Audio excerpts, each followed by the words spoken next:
HDHMR board ही है water, termite और बोरो।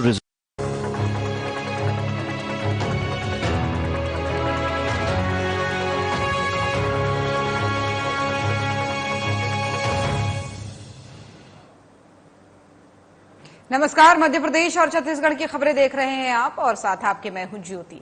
Bulletin की शुरुआत करेंगे, लेकिन उससे पहले नजर डालेंगे इस वक्त की हेडलाइंस पर। भोपाल में सीएम डॉक्टर मोहन यादव ने किया जीत का दावा, कहा प्रदेश में सभी सीटों पर बीजेपी की होगी जीत, जनता से मिल रहा बीजेपी को अच्छा रिस्पांस। रायपुर में उप मुख्यमंत्री अरुण साव ने पत्रकारों से की चर्चा, कांग्रेस नेताओं के रायबरेली दौरे पर कसा तंज, कहा रायबरेली में हुए हादसे के समय कहां थी कांग्रेस। रायपुर में श्रम मंत्री लखनलाल देवांगन ने फोन पर की टॉपर छात्रों से बात, टॉपर छात्रों के मंत्री ने उनको दी शुभकामनाएं। रायपुर में परशुराम जन्मोत्सव पर 1100 दीपों से हुई महाआरती, वर्ल्ड ब्राह्मण फेडरेशन ने मनाया परशुराम जन्मोत्सव, भगवान परशुराम के शौर्य से लोगों को कराया अवगत। अंबिकापुर में सुरक्षा व्यवस्था को लेकर पुलिस प्रशासन सख्त, सार्वजनिक सेवा के 400 वाहनों को किया गया सूचीबद्ध, वाहन में नंबर के साथ चालक का नाम और मोबाइल नंबर अनिवार्य। चलिए शुरुआत करेंगे खबरों की। छत्तीसगढ़ के सीमावर्ती राज्य महाराष्ट्र के जिला गढ़चिरौली में पुलिस और नक्सलियों की मुठभेड़ हुई, जिसमें जवानों ने 3 नक्सलियों को ढेर किया। मौके से नक्सलियों के शव, हथियार और विस्फोटक सामग्री बरामद की गई। मिली जानकारी के अनुसार गढ़चिरौली पुलिस के जवानों की सर्चिंग पार्टी भंवरगढ़ थाना क्षेत्र के कंतरगट्टा क्षेत्र की ओर निकले थे, जहां नक्सलियों की उपस्थिति की सूचना जवानों को मिली थी। सर्चिंग पार्टी जैसे ही पहुंची, नक्सलियों ने फायरिंग शुरू कर दी, जिसके बाद से जवानों ने भी फायरिंग शुरू की, जिसमें 3 नक्सली ढेर हो गए। मुठभेड़ स्थल से सर्चिंग पार्टी ने 3 नक्सली शव, हथियार, विस्फोटक सामग्री सहित अन्य नक्सल सामग्रियां बरामद की हैं। 2024 को सुबह 9 बजे के आसपास गढ़चिरौली पुलिस को एक गोपनीय माहिती मिली थी, जिसमें कतरनगट्टा गांव जो भंवरगढ़ तालुका में आता है और नारगोंडा पुलिस स्टेशन के हद में आता है, उधर पेरीमली दलम के कुछ वरिष्ठ माओवादी काडर गांव वालों से कुछ मीटिंग कर रहे हैं और कुछ बड़ी घातपात की योजना करने की योजना बना रहे हैं। उस अनुसार अपर पुलिस अधीक्षक अभियान श्री यतीश देशमुख इनके नेतृत्व में 2 C60 की पार्टीज को रवाना किया गया, और जब वो दोपहर में उस एरिया में एरिया सर्च ऑपरेशंस कर रही थी, तो माओवादियों ने उनके ऊपर हथियार लूटने के उद्देश्य से और उनको मारने के उद्देश्य से भारी प्रमाण में गोलीबारी शुरू की। उसका प्रत्युत्तर देते हुए जब C60 ने उसका स्ट्रांग प्रत्युत्तर दिया, तो घने जंगल का फायदा लेते हुए कुछ माओवादी वहां से फरार हो गए, और एरिया सर्च में हमें 3 माओवादियों के मृतदेह वहां पे मिले, जिसमें एक पुरुष माओवादी। इन तीनों को मिलाकर के महाराष्ट्र शासन ने कुल 22 लाख रुपए की बख्शीश इनके ऊपर जाहिर की थी। इस पूरे घटनाक्रम में हमें 3 स्वचालित ऑटोमेटिक हथियार हमें मिले, जिसमें एक AK-47, एक कार्बाइन और एक इंसास राइफल हमें मिली है। भारी प्रमाण में हमें रोक रकम और दारू, गोड़ा, विस्फोटक साहित्य और नक्सल लिटरेचर की भी जब्ती हुई है, और उस एरिया में अभी भी हमारी C60 की पथक नक्सल विरोधी अभियान अभी चला रही है। और वैसे तो वकीलों का काम पीड़ितों को न्याय दिलाने का होता है, लेकिन कभी कभी काले कोट की आड़ लेकर वकील भी गैर कानूनी काम करने लगते हैं। इसी प्रकार का एक मामला सीहोर से सामने आया है, जिसमें वीरेंद्र तोमर नामक वकील ने एक बुजुर्ग दंपति के साथ विश्वासघात कर उनके मकान पर ही कब्जा कर लिया, जिसके बाद से पीड़ित दंपति ने पुलिस को शिकायत की, जिसके बाद कोतवाली थाना प्रभारी गिरीश दुबे ने कार्रवाई करते हुए अपने ही घर से बेदखल दंपति को मकान वापस दिलाया।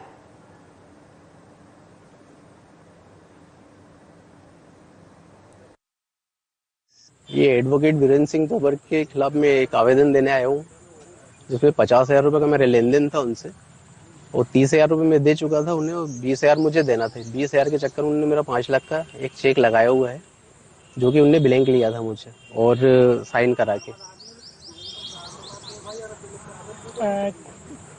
क्या इससे पहले भी आपने आवेदन वगैरह दिए? हाँ, इससे पहले 2018 में खत्री साहब थे, उस टाइम मैंने दिया था। तो वहाँ पे पेशी पे मैं तो जाता था, ये नहीं जाते थे, क्योंकि और फिर वो केस ही खत्म हो गया इनके दम में।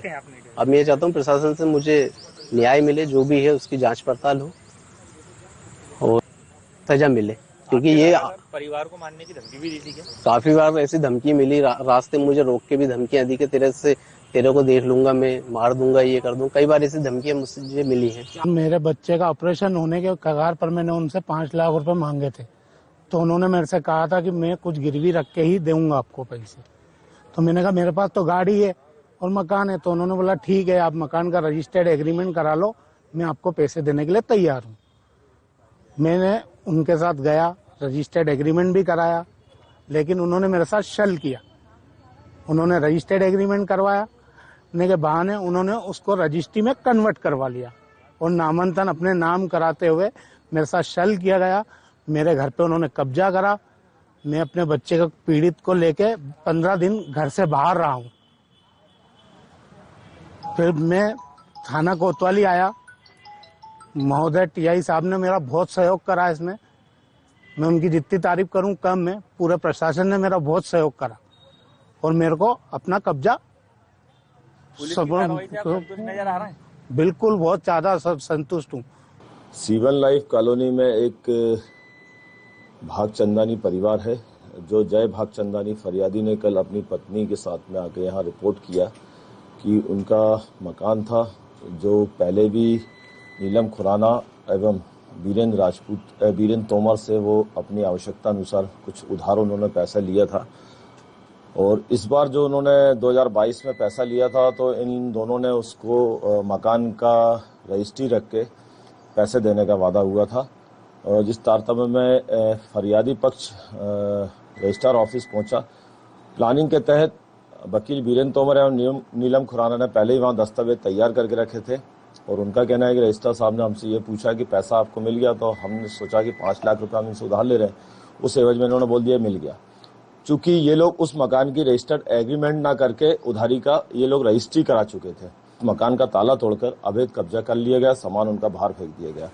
पीड़ित पक्ष की इस रिपोर्ट पर थाना कोतवाली में कल अपराध पंजीबद्ध किया गया है, जिसमें कर्जा एक्ट, अवैध कब्जा, मारपीट, अड़ीबाजी, अन्य धाराओं में कुल 11 धाराओं में इनके विरुद्ध अपराध पंजीबद्ध किया गया है। और सीहोर निवासी चितरंजन विजयवर्गीय के परिवार को राजस्थान के कोटा में शादी कार्यक्रम में शामिल होना महंगा पड़ गया। दरअसल बैंक से रिटायर्ड मैनेजर चितरंजन विजयवर्गीय अपने परिवार सहित राजस्थान के कोटा में शादी समारोह में कार्यक्रम में शामिल होने गए थे। इसके बाद जब वो घर लौटे तब उन्होंने देखा कि चोरों ने उनके घर से नकदी, जेवरात समेत लाखों रुपए की चोरी कर ली है। वहीं घटना की सूचना उन्होंने तत्काल पुलिस को दी। पुलिस मौके पर पहुंची और घटनास्थल का मुआयना किया। फिलहाल पुलिस मामले की जांच में जुटी हुई है।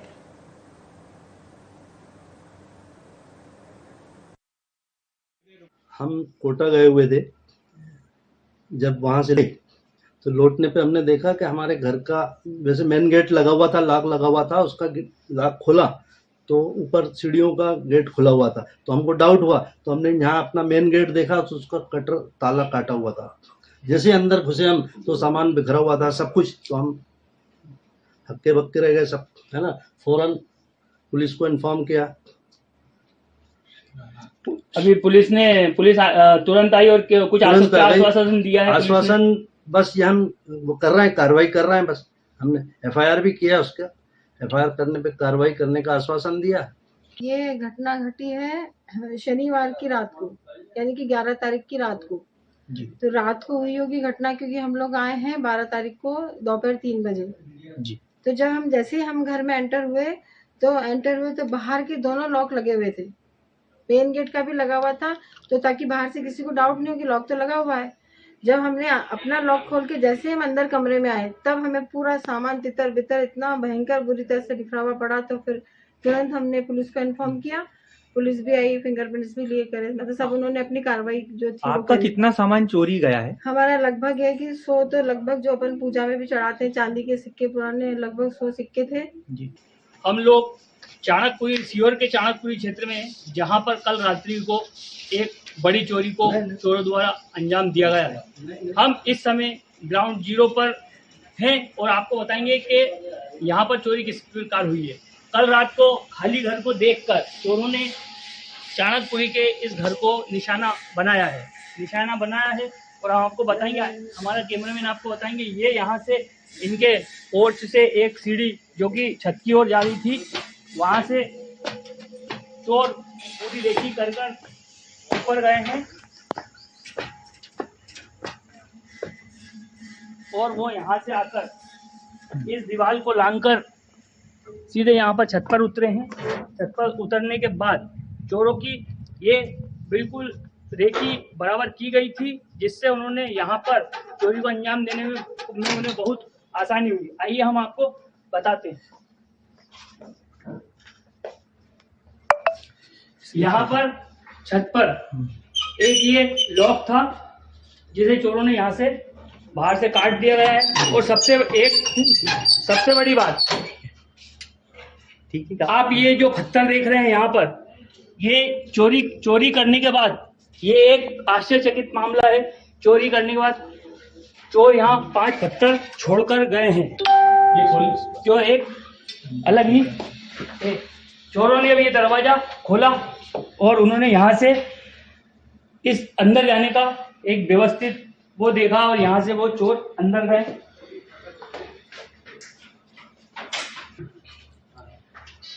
चोर यहाँ से अंदर आए और उन्होंने आकर सबसे पहले यहाँ भी एक रूम था, लेकिन चोरों ने यहाँ पर इस रूम में किसी प्रकार की कोई चोरी की घटना अंजाम ना देते हुए चोर सीधे इस घर के अंदर प्रवेश करते हैं। आइए बताते हैं आपको। यहाँ पर आए और आकर उन्होंने यहाँ से आके ये दरवाजा, ये वाला दरवाजा खुला है उन्होंने। देखिए आपको बताते हैं, इसका कुंदा यहाँ से बाहर से तोड़ा गया और जैसा आपको बताएं, और यहाँ पर हॉल के बाद एक ये बेडरूम है, इसकी हालत देख लीजिए आप। यहाँ पर सब सामान बिखरा हुआ। और अंबिकापुर के ग्राम तकिया में सालाना उर्स के आयोजन के लिए शांति समिति की बैठक की गई। कलेक्टर विलास भोसकर के नेतृत्व में बैठक संपन्न हुई, जिसमें उर्स मेले के आयोजन को लेकर के चर्चा हुई। इस दौरान कलेक्टर ने बेहतर आयोजन को लेकर के समिति से चर्चा की। उन्होंने आयोजन समिति के सदस्यों और प्रतिनिधियों से तैयारी के संबंध में विस्तृत जानकारी ली।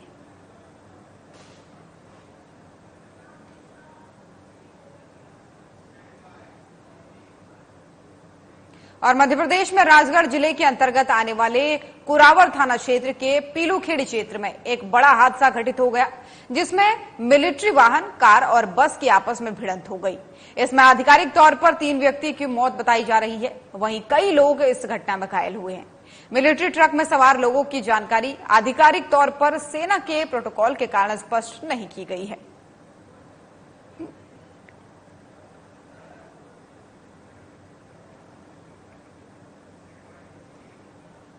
और अब खबर अंबिकापुर से है, जहां विश्रामपुरी में भाई के खून के रिश्ते को कलंकित किया गया। जमीन संबंधित विवाद को लेकर बड़े भाई ने छोटे भाई की निर्मम हत्या कर दी। मिली जानकारी के अनुसार आपको बता दें कि दोनों भाइयों को बीच पहले जमीन को लेकर के इनके बीच विवाद चल रहा था और इसी के चलते बड़े भाई ने अपने ही सगे भाई की हत्या कर दी। वहीं घटना के बाद से मृतका की पत्नी ने थाने में रिपोर्ट दर्ज कराई। मामले की गंभीरता को देखते हुए पुलिस ने आरोपी को गिरफ्तार कर जेल भेज दिया है।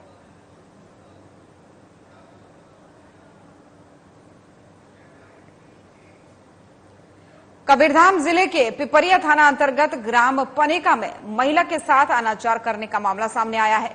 मिली जानकारी के अनुसार पीड़िता ने थाने में रिपोर्ट दर्ज कराई। उसने बताया कि गांव के ही आरोपी युवक ने उसके साथ अनाचार किया है। मामले की गंभीरता को देखते हुए पुलिस ने पीड़िता के रिपोर्ट पर आरोपी को गिरफ्तार कर न्यायिक रिमांड पर जेल भेज दिया है।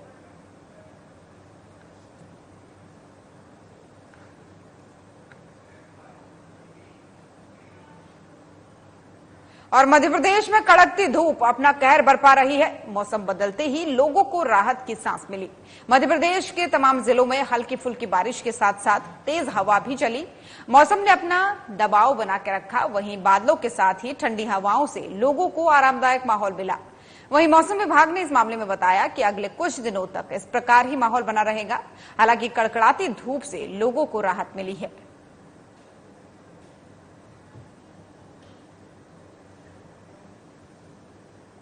अभी देखा गया तो आने वाले दिनों में आज से देखा गया तो साउथ वेस्ट एमपी और साउथ ईस्ट एमपी का और सेंट्रल में भी काफी रीजन में हमने आज और कल के लिए मतलब लगभग 2-3 दिन के लिए थंडरस्टॉर्म रेनफॉल का चेतावनी ये दिया है, फोरकास्ट दिया है। अभी कहाँ से बादल बन गया है? हाँ, अभी देखा गया तो एक विंड डिसकंटिन्यूटी है, वो मध्य प्रदेश से नॉर्थ वेस्ट मध्य प्रदेश से साउथ इंटीरियर कर्नाटका तक, और उधर एक साइक्लोनिक सर्कुलेशन भी है मध्य प्रदेश के ऊपर, और दोनों मतलब खाड़ी से, बंगाल की खाड़ी और अरेबियन सी से, दोनों जगह ओशन से मॉइस्चर भी मिल रही है, इंस्टेबिलिटी भी है, तो उसकी वजह से मतलब ये थंडरस्टॉर्म एक्टिविटी ज्यादा देख रहे हैं। कब तक इस तरीके का मौसम रहेगा? अभी देखा गया तो 15-16 तारीख तक है। 16 तारीख तक कम हो जाएगा एक्टिविटी, बट 15 तारीख तक है ऑलमोस्ट सभी जगह पे। नॉर्दर्न साइड छोड़ के सेंट्रल और साउथ ईस्ट, साउथ वेस्ट में है।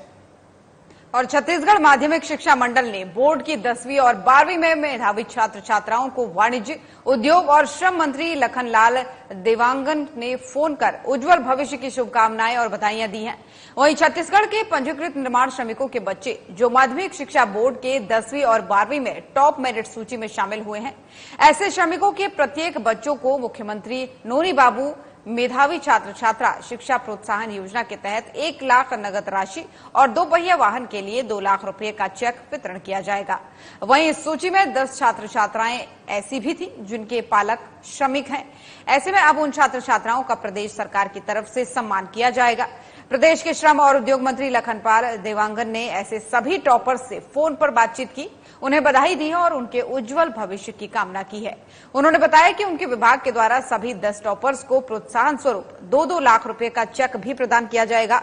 ये चेक उन्हें आचार संहिता हटते ही दिया जाएगा।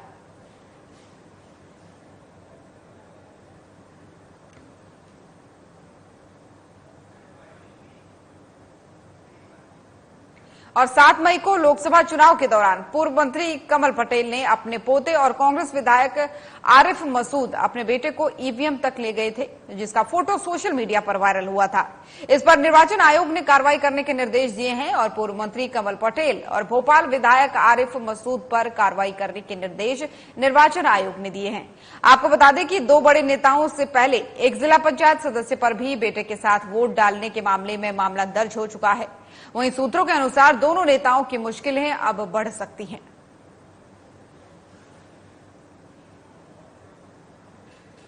एक तस्वीर आई थी, एक वीडियो आया था, नाम मुझे नहीं, हाँ विनय मेहर जिला पंचायत के सदस्य हैं भोपाल के, जिनमें बच्चे ने वोट डालता, आप ही लोगों ने आपने भी देखा होगा, उसमें कार्रवाई हुई है।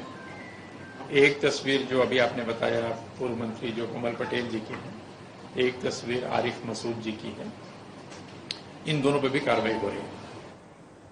वाणिज्य, उद्योग और श्रम मंत्री लखनलाल देवांगन ने कोरबा जिले के सभी सार्वजनिक उपक्रमों सहित निजी प्रतिष्ठान को पत्र लिखकर बाहरी और स्थानीय श्रमिकों की जानकारी 7 दिन के भीतर तलब की है।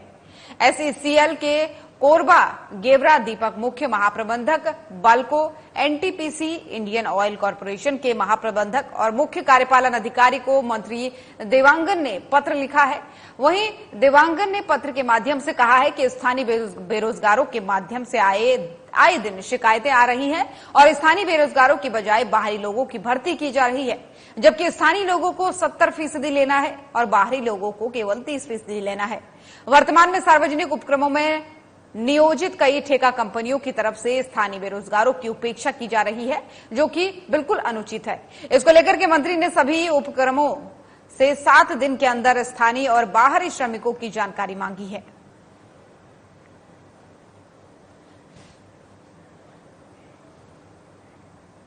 और सरगुजा पुलिस ने सुरक्षा व्यवस्था को सुदृढ़ बनाए रखने और आम नागरिकों को शहर में सुरक्षित वातावरण प्रदान करने के लिए लगातार सख्त कार्रवाई कर रही है। और इसी कड़ी में सरगुजा पुलिस ने कार्रवाई करते हुए सार्वजनिक सेवा के 400 वाहनों को सूचीबद्ध किया है। सुरक्षा की दृष्टि से ई रिक्शा, ऑटो और जीप में सरल क्रमांक नंबर अंकित कराया जा रहा है। वहीं वाहन में सरल क्रमांक नंबर के साथ ही वाहन चालक का नाम और मोबाइल नंबर अंकित नहीं करवाने वाले वाहनों को सख्त हिदायत दी जा रही है। दीगर राज्यों में जिले में काम करने आए ऑटो चालकों, ई रिक्शा चालकों और जीप चालकों से आवश्यक पहचान पत्र लेकर फिंगरप्रिंट दर्ज किए गए।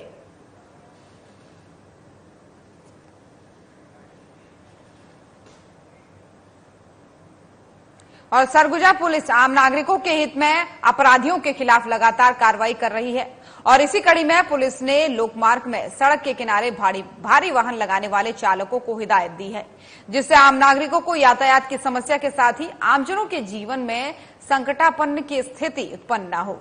ऐसे मामलों में सख्ती से निपटने के लिए सरगुजा पुलिस कुछ दिन पहले 15 प्रकरणों में आरोपियों के विरुद्ध सख्त वैधानिक कार्रवाई की गई थी और इसी कड़ी में लगातार सख्ती से कार्रवाई करते हुए थाना लखनपुर पुलिस टीम ने 6 भारी वाहनों के चालकों के विरुद्ध प्रकरण दर्ज कर कार्रवाई की है।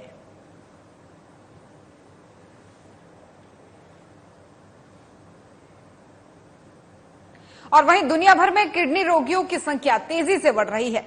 भारत भी इसका अपवाद नहीं है। आरोग्यम सुपर स्पेशलिटी हॉस्पिटल में किडनी के जटिलतम रोगों के इलाज की पूरी सुविधा उपलब्ध कराई गई है। वहीं राज्य शासन के स्वास्थ्य विभाग की ओर से आरोग्यम को किडनी प्रत्यारोपण की भी मंजूरी प्रदान कर दी गई है। इस केंद्र में प्रतिमाह 900 से 1000 मरीजों की डायलिसिस की जाती है। आरोग्यम के किडनी विशेषज्ञ डॉक्टर आर के साहू ने बताया कि दुनिया भर में किडनी के लगभग 85 करोड़ मरीज हैं। देश में भी 75 लाख से ज्यादा मरीज किडनी की विभिन्न समस्याओं से जूझ रहे हैं। पहले जहां ऐसे रोगियों को इलाज के लिए भटकना पड़ता था, वहां अब सरकार की मदद से उन्हें सरकार के साथ साथ निजी चिकित्सालयों में भी मुफ्त इलाज मिल रहा है। आरोग्यम में भी आयुष्मान योजना के अंतर्गत अब तक 15,000 से ज्यादा रोगियों का इलाज किया जा चुका है। बेसिकली मैं डॉक्टर नवीन राम दारुका, यूरोलॉजिस्ट और आरोग्यम हॉस्पिटल का संचालक हूं। कल मदर्स डे के उपलक्ष्य पे हम लोग एक दिन का शिविर रख रहे हैं। इस शिविर में हम लोग जितनी भी महिलाएं आएंगी उससे हम फ्री ओपीडी करेंगे, टेस्ट पे डिस्काउंट करेंगे, उनके जांच में जो भी होगा हम उससे मदद करेंगे और जरूरत पड़ने पर अगर उन्हें एडमिट करना पड़ता है तो हम उस एडमिशन के में भी उन्हें डिस्काउंट देंगे। महिलाओं का स्थान हमारे स्टेट में, हमारी कंट्री में बहुत ऊपर है। अगर आज हम इस हॉस्पिटल की बात करें 80% हमारे पास महिलाएं हैं, तो ये चीज को हम समझते हुए कि जिनका स्थान इतना ऊपर है, क्यों ना हम लोग इसको एक महिला डे के हिसाब से, मदर्स डे के हिसाब से सेलिब्रेट करना चाह रहे थे और उनको ये महसूस कराना चाह रहे हैं कि माँ, औरतें, बेटी समाज में सबसे ऊपर है और हम जो भी कुछ हैं। और कोंडागांव में 12 मई की दोपहर बाद तेज हवा और आकाशीय बिजली के साथ साथ जमकर बारिश हुई, जिसकी वजह से माकड़ी समेत पूरे जिले में भारी नुकसान हुआ है। मामले की जानकारी मिलते ही कोंडागांव विधायक और बीजेपी राष्ट्रीय उपाध्यक्ष लता हुसैंडी माकड़ी पहुंची, जहां पहुंचकर उन्होंने प्रभावितों से मुलाकात की और प्रशासन को आवश्यक दिशा निर्देश भी यहां पर दिए।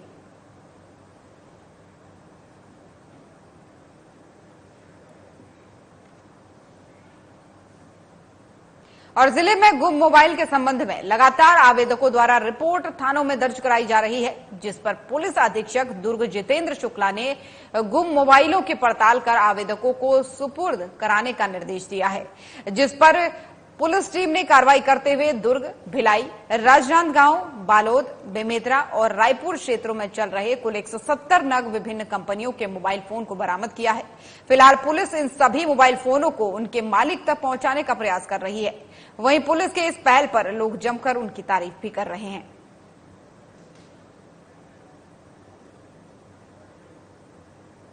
पुलिस द्वारा आज पिछले साल भर में जो मोबाइल फोन विभिन्न आवेदकों के द्वारा गुमशुदगी की रिपोर्ट दर्ज कराई गई थी, उसके संदर्भ में आज पिछले साल भर में जितनी भी रिकवरी हुई है हमारे पास करीब 170 फोन है और उससे थोड़ा ज्यादा भी होंगे।